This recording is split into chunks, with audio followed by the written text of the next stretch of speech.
Olá, gente, eu sou Estela Zulay, diretora e fundadora da Escola de Paz XD e bem-vindos a mais um programa Hashtag Família é Tudo. Antes de eu apresentar para vocês a minha convidada especial de hoje, fica aqui o convite para vocês se inscreverem no nosso canal do YouTube, acionem um lembrete, porque vira e mexe tá subindo conteúdo super bacana no ar e você tem que ser avisado, tem que estar por dentro, tem que estar aqui junto com a gente. Então aproveita aí a oportunidade, se inscreve, aciona esse sininho aí que tá aqui embaixo e estamos juntos nessa jornada. Hoje nós vamos falar de um tema, gente, que mexe com as estruturas, porque aqui a gente vai aqui é vida real, papo reto e não tem ninguém melhor do que a Vanessa Abdo para falar sobre esse tema de forma bem objetiva e pragmática comigo e com vocês. A Vanessa é psicóloga especialista em casais, gente, em relacionamentos. E faz parte da Escola de Paz XD. Uma honra ter ela aqui em mais um projeto meu, gente. Onde eu faço projeto, eu trago a Vanessa e ela aceita. Eu sou louca, faço os projetos e ela é louca e aceita fazer parte dos meus projetos, né, Vanessa? Bem-vinda, obrigada aí por fazer parte da Escola de Paz e por estar presente hoje aqui no nosso programa. É sempre um prazer, é sempre uma honra. Eu falo pra Estela que eu não falo não. Ela fala, Vanessa, você topa? Eu falo, bora, vambora. Nem sei o que é. Nem sabe. Tô topando, topo Assim, tudo. uma loucura. Há anos já. Mas há anos mesmo. Fizemos Mulheres Apaixonadas juntas e assim, estamos aí, sigo ela no Mames, a todas as polêmicas, porque a Vanessa, gente autêntica é isso aí, faz polêmica mesmo, né? No mundo fake que a gente vive. E a Vanessa trata de dois temas dentro da Escola de Paz XD. Um deles é sobre a paternidade responsável, mas esse tema não vai ser tratado aqui hoje. Hoje eu vou focar num tema que eu acho, assim, muito importante, desde a época que eu atendia mulheres no meu escritório e homens também, que é o relacionamento do casal. Isso tem um impacto enorme, né, na educação que se dá para os filhos, mas eu quero tratar antes desse tema falando mesmo das pessoas, do homem, da mulher, dos prazeres, do vínculo, da intimidade, né, Vanessa? Você, antes de mais nada, se apresente aí pro pessoal, fala se você é casada, se você não é, se você tem filhos, se você não tem, o que você tá fazendo aqui na escola. Então, meu nome é Vanessa, eu sou doutora em psicologia, sou casada há quase 13 anos, sou fã de casamento, sou apaixonada por casamento, acho que a gente tem que tentar se a gente quer ficar casado. E acho que casamento tem uma regra básica, pelo menos, que a gente vai falar daqui a pouquinho. Mas eu também sou CEO do Mames da Madrugada, um monte de mulher, um monte de mãe. E sugiro fortemente que vocês coloquem o cinto de segurança, porque hoje tem. Mas é mãe também, né, Van? Fala Ah, aí. sou mãe da Socorro. Laura, 10 anos, o Rafa, 8 anos. E é uma experiência maluca ser mãe, né? É uma experiência maluca. Eu vou falar pra você que eu tenho 4, né? Todo mundo já sabe aqui, tá cansado de ouvir isso.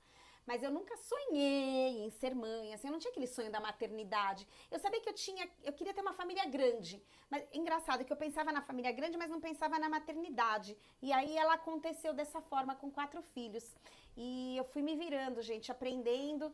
E eu tenho um segundo casamento, né? Eu vivo hoje um segundo casamento entendendo todos os concertos que eu preciso fazer, inclusive a partir do momento que eu escolhi o meu segundo marido, porque quando eu me separei, Vanessa, eu jurei de pé juntinho pra mim que nunca mais eu casava de novo, né?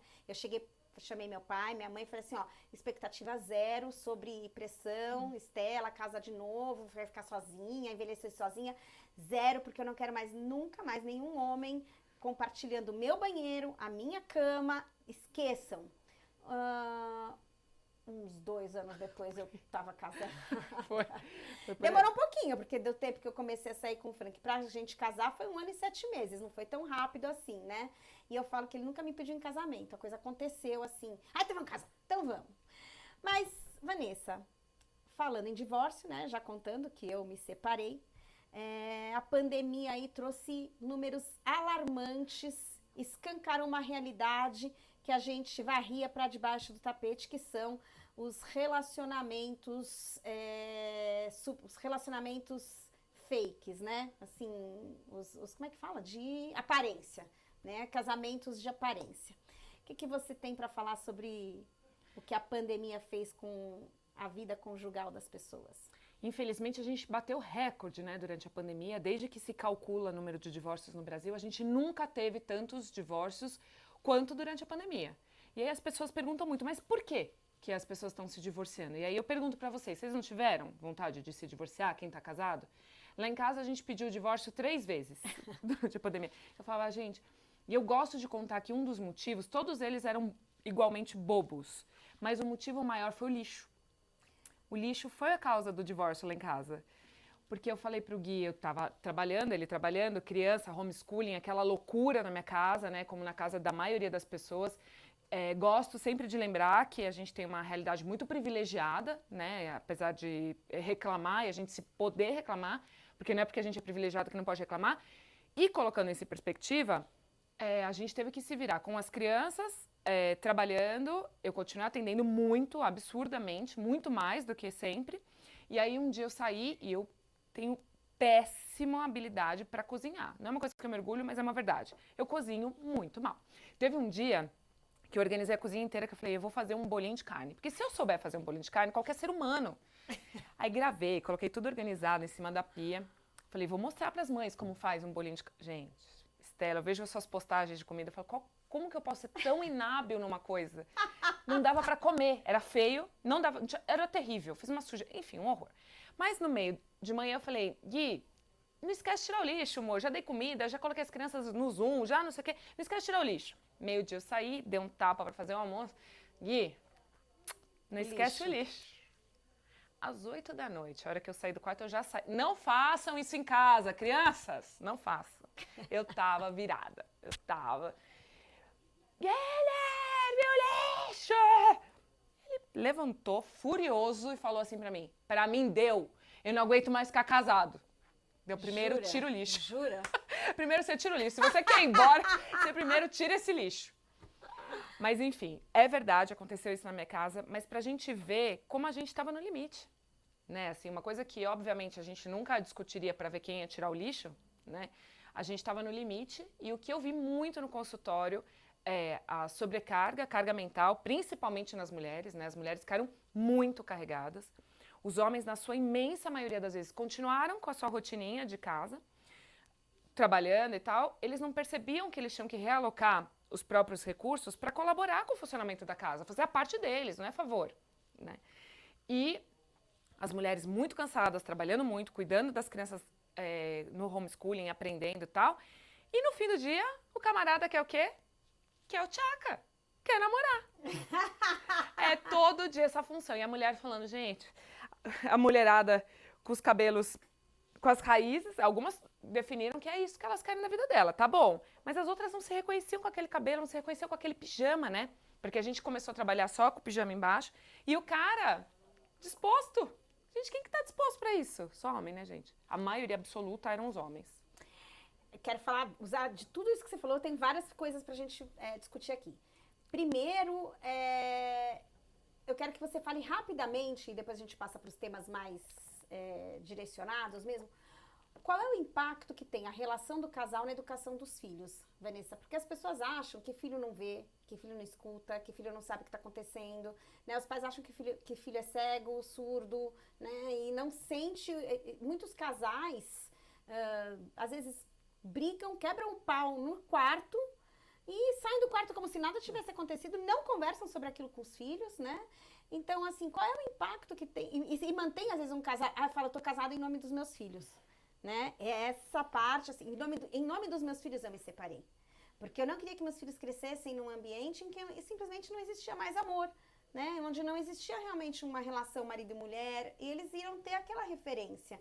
Então, qual é o impacto que tem o relacionamento do casal na educação dos filhos? Eu não tô fazendo apologia ao divórcio de jeito nenhum, não. Tá? Inclusive, eu demorei bastante tempo para elaborar isso, fiz terapia. Não é assim, não tá dando certo, separa porque é melhor pros filhos. Não é isso. Tem os dois lados da moeda, né? A gente também não pode se manter num casamento tóxico e doentio e não saudável e distante em nome dos filhos.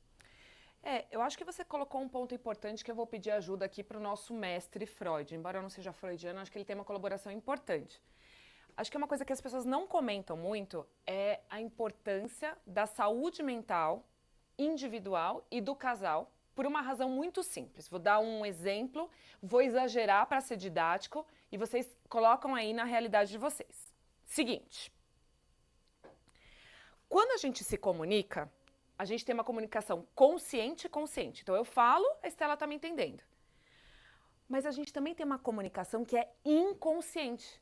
Tem uma energia, vamos chamar assim para ficar didático, que apesar de ela não ser palpável, ela está aqui. A gente se percebe, tem a maneira como a gente se posiciona, a maneira como a gente fala, o nosso tom de voz, mini movimentos minúsculos, nanomovimento, indicam.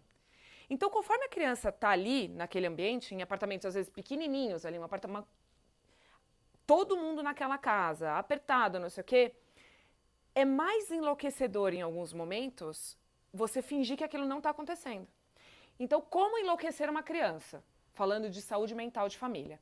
Se você fala assim para a criança pergunta, você tá ali furioso, dando banho na criança, bucha na criança, sabonete. E aí a criança, 3, 4 aninhos, fala assim, mamãe, você tá brava? Ó o perigo, ó o perigo. A criança tá fazendo o quê? Testando a sanidade mental dela. E aí a mãe, que é a primeira referência, ou deveria ser a primeira referência de saúde mental daquela criança, fala assim, não tô. Pô, a criança olha e fala assim, então tô maluca, né? Porque pra mim, quando a minha mãe me esfrega desta forma, eu achava que era um sinal de brava. Então eu sou maluca. Isso, em muitas vezes, com muita intensidade, é capaz de enlouquecer uma pessoa. A gente tem falado muito nos últimos anos de gaslighting, né, na relação homem-mulher. Mas já parou pra pensar que isso acontece com a criança? A criança acha que ela tá percebendo uma coisa do universo, testa, e aí a mãe fala assim, não tô brava não. Pô, isso enlouquece adulto, por que não vai enlouquecer uma criança que tá na formação da sua identidade, das suas características? Então, o primeiro ponto é, como discutir em casal? Como? Vale falar palavrão? Vale xingar? Vale se bater? Vale só um empurrão? O que vale num casamento? Então, acho que o primeiro ponto é qual a forma de se discutir entre dois adultos. Isso molda a forma como as crianças vão encarar o mundo, se elas vão ficar amedrontadas, apáticas ou violentas. Então, acho que essa sensação, essa energia se explica por meio do mestre Freud da relação inconsciente e inconsciente. Tem uma comunicação ali. Exato. Entre eles.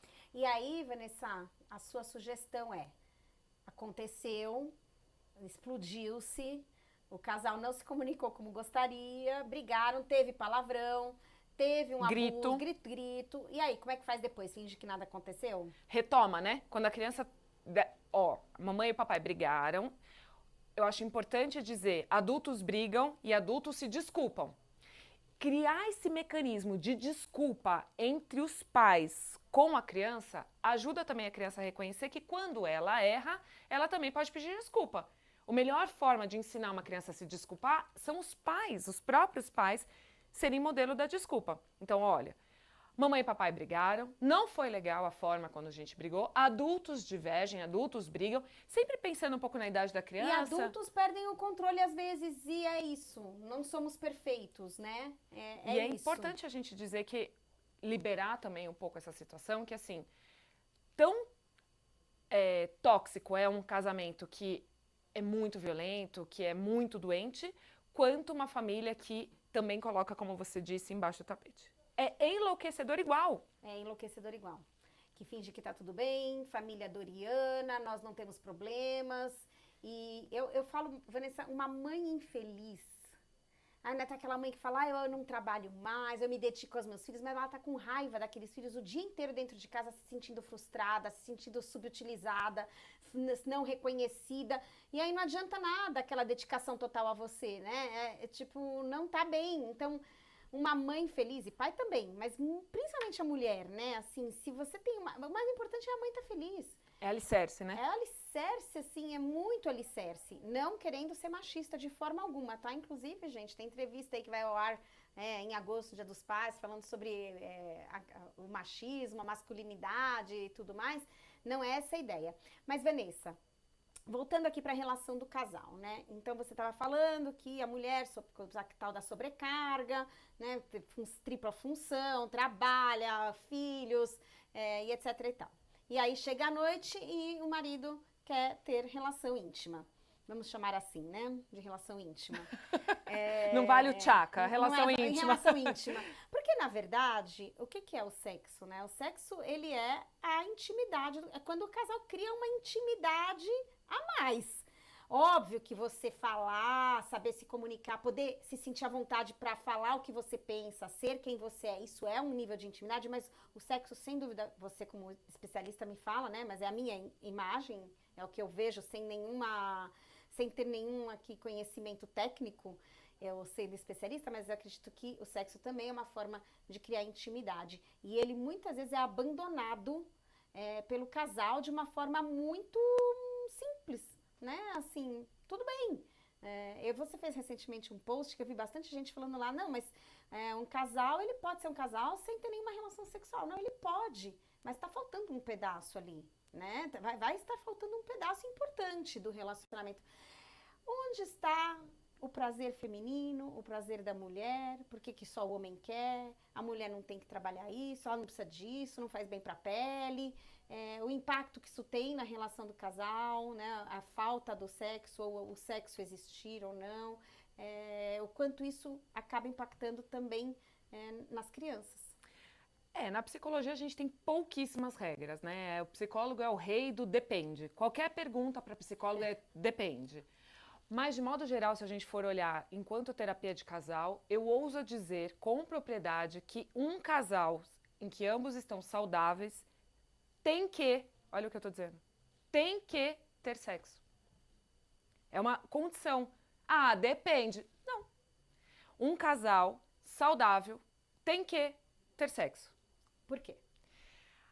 A questão da intimidade, da conexão, senão você vira parceiro, né? De casa, de quarto, você vira sócio, você vira amigo. A intimidade, a profundidade que o casal atinge numa relação sexual tem a ver com tornar aquela família funcional. Então, em última instância, quando um casal tem relação, ele necessariamente está se conectando, aquela coisa pé com pé, né? Não vira só uma relação de parceria ou de irmão. Né? São outros formatos de relação, né? Então você pode ser muito amigo de alguém, você não precisa ter sexo com essa pessoa. Mas num casal, num formato que a gente conhece, na nossa cultura, porque eu acho importante a gente dizer, a gente pode desconstruir um monte de coisa, e a gente tem desconstruído coisas, inclusive, importantes. Mas na nossa cultura é comum, é esperado, é saudável, é prazeroso transar. Né? E aí transar, por que os homens querem... Eu falo muito isso no consultório, é o momento que os meus pacientes homens ficam muito bravos comigo. Eles ficam muito bravos. Quando eles afirmam assim, a minha mulher não gosta de transar. E aí eu volto com um jeitinho Vanessa de ser. Você já se perguntou se não gosta de transar com você? Ai, meu Deus do céu, gente, eu me matava no consultório dela. O que quer dizer isso? Às vezes ela gosta de transar, não gosta de transar com ele. Porque ele não se esforça para isso. Ou na hora em si, é ruim, né? A prática, a intensidade, a velocidade, o tempo, às vezes demora muito. E aí, o que fazer com um casal que não tem essa química na hora do vamos ver, Vanessa? Eu ouso dizer o seguinte, que... Olha o que eu vou dizer também, hein? Dizendo coisas polêmicas, né?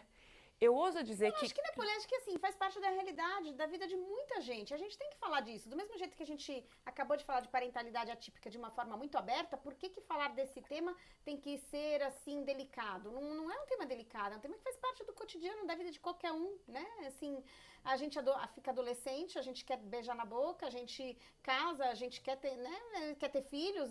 Como é que nasce um filho? Nasce o quê? né? Tipo, é fruto de alguma coisa relacionada a isso, né? Então, o que eu acredito é o seguinte, a gente precisa pensar em alguns aspectos da nossa cultura que estão em desconstrução e são importantes de estarem em desconstrução. Um aspecto que eu acho importante dizer é a fantasia, a crença limitante de que existem mulheres para transar e mulheres para casar. Ai, eu detesto isso, gente! Porque se você é a mulher pra casar, Eu tô concorda? sentindo ali o Pedro, que é o nosso cinegrafista, ele está desconfortável, ele já se mexeu na cadeira 3 vezes, não? Ah, Eu tá. ia perguntar qual era a diferença. Ah, tá, entendi. Ah, olha lá, ele se saiu bem. Ele perguntou qual que é a Não, diferença. sério, agora eu realmente parei pra pensar. Tipo, qual era a diferença? Pedro, sempre participação especial do Pedro. Sempre. Intervenções masculinas. Masculinas, exatamente. Por quê? Porque a gente foi criado que a mulher, para casar, ela faz a torta, ela estica a cama, ela coloca as crianças limpinhas, porque quando o marido chegar em casa, não é para fazer barulho, o papai tá cansado, né? Assim, ela tá lá se lascando na carreira, porque é a nossa realidade. A maioria das casas no Brasil são sustentadas, chefiadas por mulheres, mas a gente tem uma sensação de que os homens bancam a casa, não sei qual casa que eles estão bancando, né? E aí chega em casa e aí ela tem que estar lá, né, de preferência com um avental xadrez, esperando ele com uma torta. Oi, né, a realidade não é essa. E aí, por outro lado, tem as mulheres ditas safadas que buscam o próprio prazer, que gostam de transar, que gostam de propor coisas na cama e que então essas não são aquelas para casar. Quando a gente faz essa cisão na nossa cabeça e na cabeça do nosso companheiro, o que a gente está fazendo? A gente está colocando, então, se eu sou a mulher para casar, já fiz até filho com essa criatura, então eu não sou a mulher para transar. É excludente, como se fosse. Então, o que a gente precisa fazer? Fazer um exercício de psicologia mesmo, que é integrar todas essas Vanessas, todas essas Estelas. Esta Vanessa que é a Vanessa que trabalha, a Vanessa que é a mãe. A Estela tá integrada, tá, gente? Check. Tá super integrada. Tá tudo bem. Tá tudo bem. Mas a gente precisa integrar a Vanessa que trabalha, a Vanessa que gosta de se cuidar, a Vanessa que gosta de transar, a Vanessa que gosta de cuidar da casa, a Vanessa que não sabe fazer torta. Mas a gente precisa integrar essas personagens. E os filhos sentem isso, gente. É muito importante. Eles sabem quando o casal tem aquela cumplicidade que está além da amizade que tem que ter, do respeito, da admiração. Eu lembro que eu assisti um filme, Vanessa, com a Meryl Streep e acho que é o Jeremy Irons, não, Jamie Lee Curtis, não sei, é já antigo. Eles vão pra terapia de casal. E é muito. Esse filme é sensacional, gente. Ele é sensacional. Esqueci o nome. Vocês procuram aí no Google, joga Meryl Streep, aparece 25 mil filmes que ela fez. Um deles é esse. Mas ele é gritante. E ele é atual. Porque eles vão para uma terapia de casal, porque todo dia de manhã, a cena cotidiana é a seguinte: os filhos já cresceram, não estão mais, né? Eles estão lá sozinhos, porque, gente, um dia os filhos crescem, saem de casa e sobrou vocês dois. E aí, o que sobrou, né? Eles estão lá e todo dia antes de sair para trabalhar, ele vai lá e dá um selinho nela. E um dia ela começa a sentir que isso não é suficiente, né? Que é automático, no piloto automático, eles não têm mais nada. E ela começa a buscar encontros e abrir a mente. De repente, ela traz ele para terapia de casal. Gente, eles não lembram. É muito louca a cena. Eles não lembram mais como é se encostar. Eles já não tem mais jeito, sabe assim, desajeitado? O terapeuta fala, vai lá, dá um abraço, deita na cama. Pra chegar no sexo, assim, eles já não lembram mais como é que é um beijo na boca. Sabe, assim, o que é um beijo na boca? E a redescoberta deles como casal, a dificuldade que existe nisso, gente. É um filme impressionante que retrata muito essa questão. Vai desconectando. Né? Não tem como, às vezes as pessoas não percebem ou é difícil reconhecer, né? Porque a gente está mexendo numa ferida, né? É difícil reconhecer, faz parte do contexto, né, Vanessa? E não adianta a gente não querer falar disso. Agora, eu lembro de você no Mulheres Apaixonadas, falando, né, das mulheres que põem a camisola do Mickey na hora que o marido chega do trabalho, né, para fingir que já está dormindo na hora que ele entra no banho para não ter a relação, né? Quem tá perdendo? É essa sensação de que o sexo é feito para agradar os homens, né? Volta nisso. Né? Por que as mulheres não podem gostar de transar? Porque, gente, eu vou levantar a campanha. Vamos fazer essa campanha? Joguem fora essas drogas dessas camisolas com personagem. Não, até deixa pra cozinhar. Pra cozinhar é bom, gente. Eu uso pra cozinhar. O molho de bacana, tomate. exatamente. Aí vai a fritura nela, nananã. Depois você toma um banho e põe a camisolinha ou qualquer outra função. Outra roupinha, assim. Não precisa ser, não tem regra pra isso também. Algo que faça você se sentir mulher. Porque também não tem muita regra, né? Você tem que se sentir. E assim, é difícil mesmo com filhos em casa. E eu sempre penso, gente, sai, vai para outro lugar, né? Se você não consegue ter relação em casa, vai para um outro ambiente em que você consiga se sentir à vontade, ter essa liberdade, né? Não tem problema nenhum. pega uma babysitter, ou enfim, acho que as pessoas têm que pensar nisso de uma Tem forma que colocar séria. na agenda, tem que pôr na pauta. Na agenda, né? Na agenda, tem que pôr na agenda. Gente, tem assim, né, quando a gente já tá muito desconectado e precisa conectar, a gente precisa devagarinho. Acho muito importante beijo na boca, de língua, sabe assim, beijar. Isso é importante, né, perder isso. E aí a gente começa também a criar pegadinhas, um terreno perigoso. Então, assim, a depilação não tá em dia, a luz tá muito clara, essa barriga, essa celulite, meu Deus do céu. Cara, você não tem que ter um alinhamento. Pedro só rindo ali atrás, gente. Vou ligar pra mulher dele depois. Deixa ele off, gente. Porque a gente vai criando situações que é para não transar. Então, a camisola em geral, né? Claro, vamos fazer uma brincadeira, eu tô aqui com a camisola X, tá tudo bem. Né? A questão é quando isso começa a virar um distanciamento, quando ela começa a ser usada como sinal. E o cara já até sabe, pôs aquela calcinha, aquela desse tamanho, bege. Gente, para, entendeu? Coloca a calcinha pra você. Eu acho que é importante a gente deixar claro aqui que sexo não é tudo, mas ele faz parte, ele não pode ser abolido. Eu decidi trazer um pouquinho mais de foco na entrevista para esse tema, porque tive vontade, acho importante. Mas é importante que vocês saibam que a Vanessa vai trazer para a Escola de Paz XD vários conteúdos, todos relacionados a relacionamento de casal, em todos os âmbitos.